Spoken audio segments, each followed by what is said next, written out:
300க்கும் 600க்கும் இடையே 7ஆல் மீதியின்றி வகுப்படும் எண்கள் எத்தனை அப்படின்னு கேட்டிருக்காங்க. இப்போ இது என்ன எடுத்துக்கணும் அப்படின்னா 300 7ஆல வகுத்துதுங்க. ஃபர்ஸ்ட் இதுல வந்து மீதி கிடைக்கிறது தேவையில்லை, நமக்கு ஈவு தான் தேவை. 7ஆல வகுத்துக்கலாமா?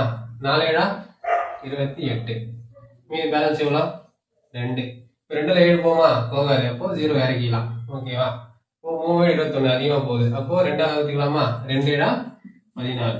பேலன்ஸ் எவ்வளோ வருது? 6. இதுக்கு மேலே போச்சுன்னா நம்ம பாயிண்ட்ஸ் வைக்கிற மாதிரி இருக்கும். இதை தேவையில்லை. இந்த 42 நிப்பாட்டிக்கலாம். 300க்கு பார்த்தாச்சு. அடுத்து 600க்கு பாருங்க. 600ல எத்தனை 7 இருக்கு பார்க்கலாமா?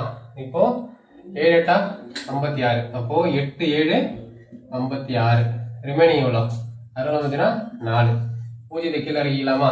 இப்போ 7 35. ரிமைனிங் எவ்வளோ வருது? 5. இதுக்கு மேலே தேவையில்லை.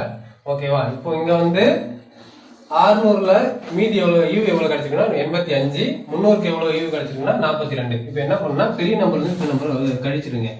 85 மைனஸ் 42. ரிமைனிங் வந்து 43. இப்போ வந்து 300க்கும் 600க்கும் 7ஆல வகுப்படக்கூடிய எண்கள் எத்தனைன்னு பார்த்தீங்கன்னா 43. Answer is 43. Okay, thank you.